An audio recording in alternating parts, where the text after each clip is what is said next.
What happens when the country you were taught to fear becomes the place you cannot stop missing? After returning from America, some Europeans discovered that home no longer felt the same. The comfort, freedom, kindness, and everyday ease they once overlooked were suddenly gone. Had America changed them, or had it simply exposed what they had been missing all along? Their answer was brutally honest. I just left paradise, and now I am back in hell. America feels refrigerated. The first thing many European visitors missed after leaving America was not a famous skyline, a giant stadium, or even the food portions that could make a family reunion look under-catered. It was the cold air waiting behind almost every door. During the 2026 World Cup, supporters arrived expecting heat, crowds, long days, and the usual warnings they had heard about life in the United States. Instead, they discovered a country that seemed to have made a private agreement with summer. The temperature could do whatever it wanted outside, but indoors, America was in charge.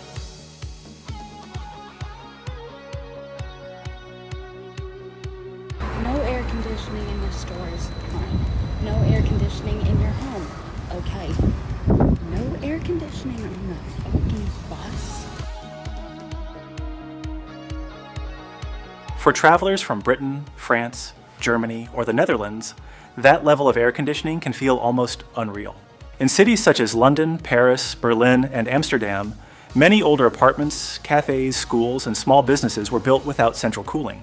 Thick walls, shaded windows, fans, and the heroic hope that evening will eventually arrive are still common ways of surviving hot weather. Those methods once made sense in milder summers, but increasingly intense heat has made them far less comforting. When the bedroom remains warm long after midnight, a small desk fan begins to sound less like cooling equipment and more like an employee trying very hard not to be fired.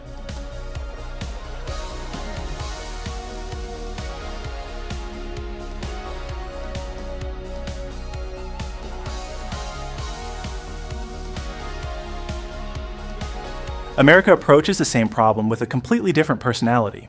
Walk into an airport in Dallas, a supermarket in Atlanta, a hotel in Miami, or a restaurant in Houston, and the heat is stopped at the entrance like it forgot its identification.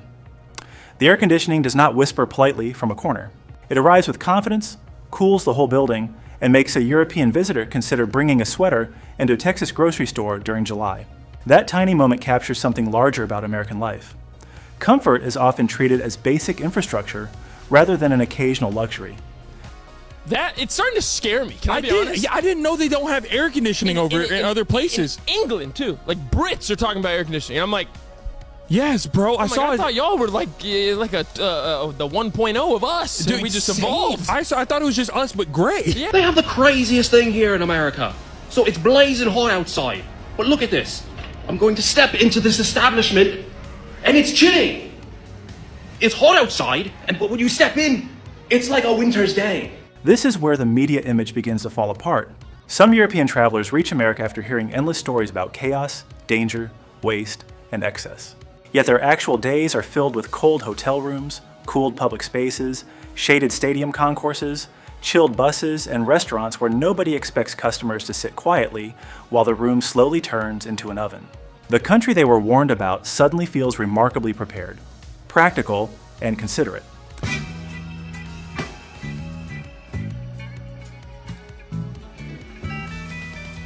Then they return home, open the front door, and meet a bedroom that has spent the entire afternoon storing heat like a brick pizza oven. The difference becomes difficult to ignore.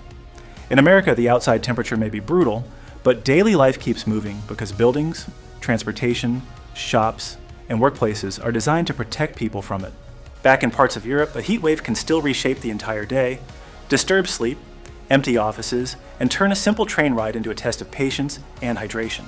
Nobody is saying that every European home should copy an American suburban house, or that every historic building can easily install central air. Europe's architecture, energy systems, and urban design developed under different conditions. Still, after several months in the United States, travelers begin to understand why Americans defend air conditioning with the loyalty usually reserved for football teams and family recipes. They once laughed at how cold American stores felt. After returning home, they finally understood the joke. America never closes. The second thing European travelers begin missing is not a landmark, a stadium, or some once-in-a-lifetime attraction. It is the strange American comfort of knowing that at almost any hour, somewhere nearby is still open, brightly lit, fully stocked, and ready to sell you toothpaste, hot coffee, cold medicine, a phone charger, and a sandwich large enough to require both hands. Hi guys, hello from Switzerland. There's a big issue here. Nothing is open past 6 p.m. From 12 to 3 p.m. we're closed.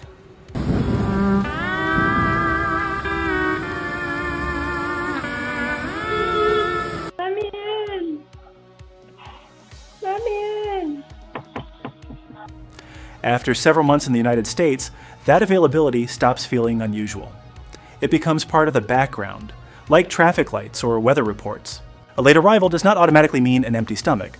A forgotten item does not have to wait until morning.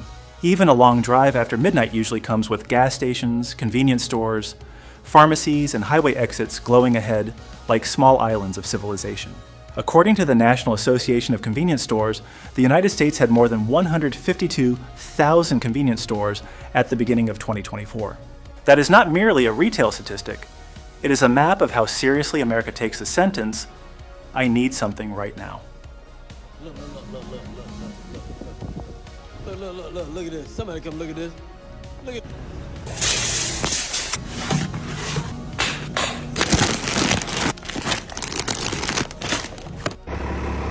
Best thing about New York, bro. It is now 2:46 in the morning, and a nigga was hungry. And I was like, damn, what can I get right now? The contrast becomes much sharper after returning to parts of Europe. In Germany, Sunday trading is still restricted in many states, with most ordinary shops closed except for places such as train stations, airports, gas stations, and bakeries operating under limited rules. In France, supermarkets in major cities may stay open later than they once did, yet true around-the-clock shopping remains uncommon. London offers more late-night options than many European capitals, although travelers outside the busiest neighborhoods quickly discover that open late may still mean planning ahead. Can you believe I just spent the last 30 minutes walking down to my favorite home decor store, only to arrive 2 minutes before they close? And I don't want to be the person that walked into a closing store, so I just turned around. I'm walking home, and I'm hoping I can wander into a few open stores. It's only like 6 o'clock.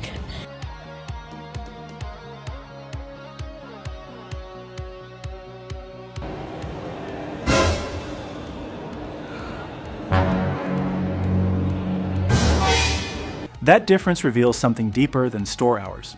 American convenience culture is built around the idea that daily life rarely follows a perfect timetable. Flights land late, children get sick after dinner, workers finish shifts at unusual hours, and somebody always remembers the missing ingredient only after the kitchen is already covered in flour. The American response is refreshingly practical. Life is messy, so the lights should probably stay on. To a European visitor, a 24-hour pharmacy can initially seem excessive, almost like keeping a fire department open in case somebody urgently needs shampoo. Then one evening, the charger breaks, the headache begins, or the hotel room contains exactly one snack priced like a small piece of real estate. Suddenly, that glowing store across the parking lot looks less like capitalism and more like rescue. This availability also changes a person's sense of freedom. In the United States, the day does not end simply because office hours are over. People can improvise. They can change plans, drive farther, eat later, or solve small emergencies without waiting for the town to reopen. That flexibility may sound ordinary to Americans, but for visitors raised around stricter schedules, it can feel wonderfully liberating. The real problem begins once they return home and rediscover that Sunday evening requires strategy. The milk is gone, the pharmacy is closed, and the local store will reopen tomorrow with the calm confidence of someone who knows you have no other option. After America, that silence feels unusually loud. Returns feel effortless.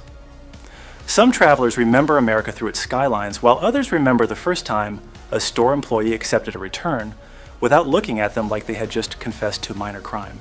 That sounds like a tiny detail until someone lives with it for several months, because easy returns quietly change the way people shop, experiment, and trust the businesses taking their money.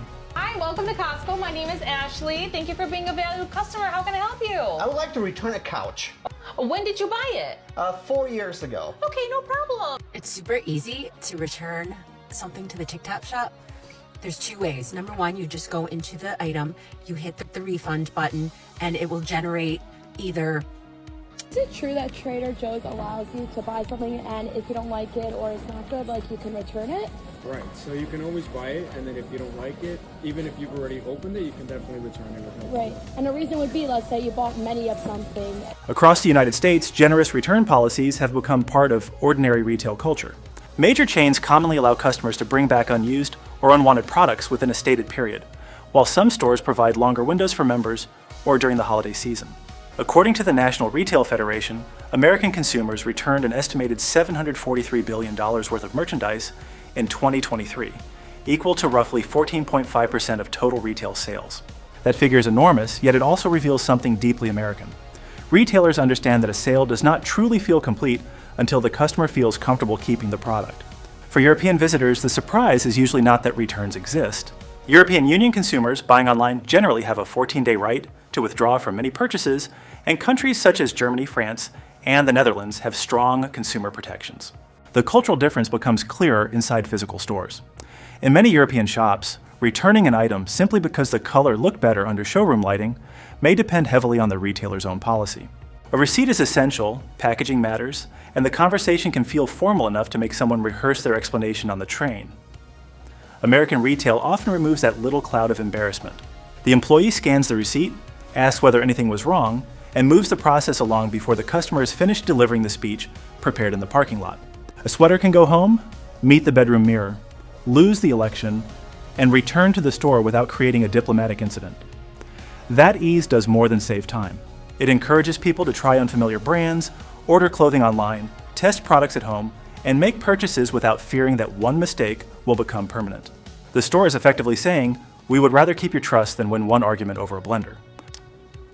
That attitude feels especially refreshing to travelers who arrived in America expecting every interaction to be cold, corporate, and driven only by profit. Naturally, the system has limits. Fraudulent returns cost retailers money, excessive shipping creates waste, and no policy should be treated like a free rental service. Still, American businesses have built an impressive balance between rules and goodwill. The customer is usually assumed to be honest unless there is a clear reason to believe otherwise, which gives the entire transaction a warmer tone. Then the traveler returns home and discovers that the shoes bought yesterday cannot be exchanged because the box has a small crease. Suddenly, those cheerful American return counters begin to resemble one of the country's most underrated luxuries. America did not merely sell them more choices, it made choosing feel safer. Water comes free. One of the most quietly addictive things about America is something many Americans barely notice anymore. You sit down, and cold water simply appears. Nobody presents it like a luxury. Nobody places a tiny bottle on the table with the seriousness of a museum artifact, and nobody makes you wonder whether hydration has suddenly become part of the entertainment budget. For European visitors, that small gesture can feel surprisingly generous.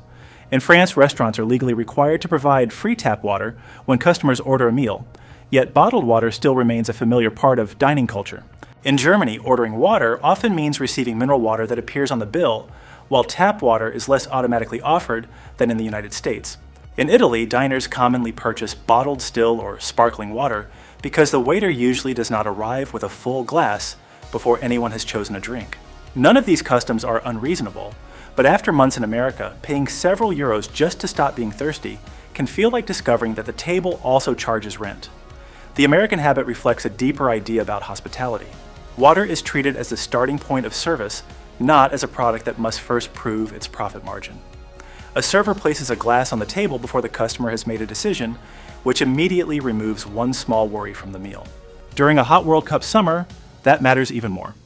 Visitors moving between stadiums, restaurants, hotels, and long days outdoors quickly learn that America does not wait for dehydration to submit a formal request. This culture is supported by a much larger public system.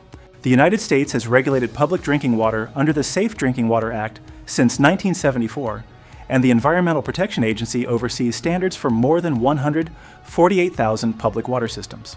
That does not mean every community faces identical conditions, because water quality challenges still exist in some areas.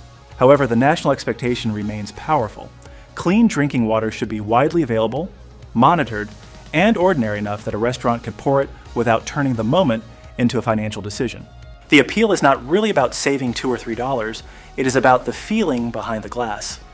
American service often assumes that comfort should begin before the customer spends more money. Water arrives first, ice comes generously, and a refill may appear before the original glass has reached the halfway mark. The server can spot an empty cup from across the room with the alertness of a quarterback reading a blitz. Back in Europe, the same traveler may sit down, study the menu, order carefully, and then receive a bottle smaller than the water they carried through airport security. At that moment, the American glass of ice water becomes strangely memorable. It was never just water, it was a country saying in the simplest possible way that taking care of people should begin before the bill arrives. America feels endless. Some European travelers leave America with one deeply inconvenient discovery. After seeing the country at full scale, home can suddenly feel as though someone quietly moved all the walls closer together. The highways seem shorter, the parks feel smaller, and even the horizon appears to have been trimmed to fit inside a more modest frame. During the 2026 World Cup, many visitors arrived expecting stadiums, crowded cities, and a tightly planned sports trip. Then America began revealing the space between those events. A drive that looked like a simple line on the map passed through plains broad enough to swallow entire skylines, mountain ranges that stayed beside the road for hours, and national parks where the landscape seemed to have ignored every reasonable suggestion about size. The National Park Service manages more than 400 sites across roughly 85 million acres, including national parks, monuments, historic areas, battlefields, seashores, and recreation lands. Yellowstone alone covers about 2 million acres, making it larger than some small European countries. Death Valley National Park is bigger than the entire US. State of Connecticut, while Alaska contains protected landscapes so vast that several European nations could fit inside them with room left over for the parking lot. That scale creates a feeling European visitors are not always prepared for. Countries such as the Netherlands, Belgium, and Denmark offer beautiful countryside, carefully maintained trails, and landscapes shaped by centuries of human settlement. Their beauty often feels close, layered, and wonderfully accessible. In the American West, however, the land can stretch so far that civilization begins to look like a polite suggestion rather than a permanent fact. This is where the emotional attachment begins. America gives people something modern life rarely allows, the sensation of being physically small without feeling unimportant. A visitor can stand at the Grand Canyon, watch the light move across rock older than human history, and briefly forget every email, deadline, and minor argument waiting back home. The landscape does not demand attention with a notification. It simply occupies half the planet in front of you and waits for your brain to catch up. American infrastructure makes that vastness surprisingly approachable. Roads, overlooks, visitor centers, campgrounds, ranger programs, and marked trails allow ordinary families to experience places that might otherwise belong only to explorers. You can leave a comfortable hotel in the morning, watch bison cross a valley by lunch, and buy a refrigerator magnet before dinner. Somehow, the United States turns wilderness into an adventure without removing the wilderness from it. After returning to a crowded European city, that freedom becomes difficult to forget. A weekend walk through a local park may still be lovely, but the path soon meets a road, a fence, a cafe, or someone pushing a stroller with impressive determination. In America, the view sometimes continues until the weather changes. This is why the homesickness feels backward. These travelers are already home, yet part of them remains somewhere beside an American highway, looking at a landscape so enormous that even their worries appeared to lose weight. They did not merely visit a larger country. For a few months, they lived inside a larger sense of possibility. America makes room. One of the most powerful things European travelers notice in America is easy to miss when your body never forces you to look for it. A curb slopes gently toward the street, an automatic door opens without a struggle, a restroom stall has enough room for a wheelchair, and a stadium entrance does not treat mobility as a puzzle designed by an escape room company. During the 2026 World Cup, visitors move through airports, hotels, shopping centers, stadiums, and public attractions built around a simple American expectation. Ordinary places should be usable by as many people as possible. That idea became federal law with the Americans with Disabilities Act in 1990, which prohibited disability discrimination across employment, transportation, public accommodations, communications, and government services. According to the Centers for Disease Control and Prevention, more than 1 in 4 American adults lives with some form of disability. Accessibility in the United States is therefore not a niche courtesy for a tiny group. It is part of how a country designs daily life for millions of people. For travelers from Europe, the contrast can be emotionally complicated. European countries also have strong accessibility protections, and many cities have invested heavily in elevators, low-floor transit, tactile paving, and step-free stations. However, historic centers in Rome, Paris, Lisbon, and Prague were built centuries before wheelchairs, elevators, or modern building codes entered anyone's imagination. Cobblestones may look beautiful in photographs, yet they can behave like a washing machine beneath small wheels. A charming 18th century doorway can also be narrow enough to make a modern suitcase question its life choices. American cities are not perfectly accessible, and older subway systems such as New York's still contain major gaps. Yet much of the country's newer infrastructure was built after accessibility became a legal and cultural expectation. In airports like Dallas-Fort Worth, hotels across Orlando, and modern stadiums in Atlanta or Los Angeles, ramps, elevators, accessible seating, wider doors, and designated parking are usually planned from the beginning rather than added later as an apology. That difference changes more than movement. It changes dignity. A traveler using a wheelchair does not want every outing to become a group engineering project. An older visitor should not need 3 relatives, 2 handrails, and the courage of an action hero just to enter a restaurant. Parents pushing strollers benefit from the same ramps, while injured fans, travelers with heavy luggage, and anyone whose knees have begun filing formal complaints quickly understand the value of thoughtful design. This may be one of America's most meaningful forms of hospitality because it does not rely on a cheerful greeting. The welcome is built into the doorway, the sidewalk, the elevator button, and the space left beside a seat. It quietly tells people that they were considered before they arrived. After returning home, European travelers may once again meet a station without an elevator or a beloved cafe behind several narrow steps. The building remains beautiful, but beauty becomes harder to enjoy when someone in the group must wait outside. America's great talent here is not making every place identical. It is making participation feel normal. Once visitors experience a country that regularly plans for different bodies, ages, and abilities, returning to places where access still depends on luck can feel like losing a freedom they had only just discovered. Perhaps the hardest part of leaving America is realizing that the country you were warned about became the place you felt most comfortable. The stadium lights fade, the suitcase closes, yet the kindness, space, convenience, and confidence of everyday American life travel home with you. Which American habit would you miss most after returning to Europe? Share your answer below and subscribe to the channel for more honest stories about the moments that turn visitors into lifelong admirers of America.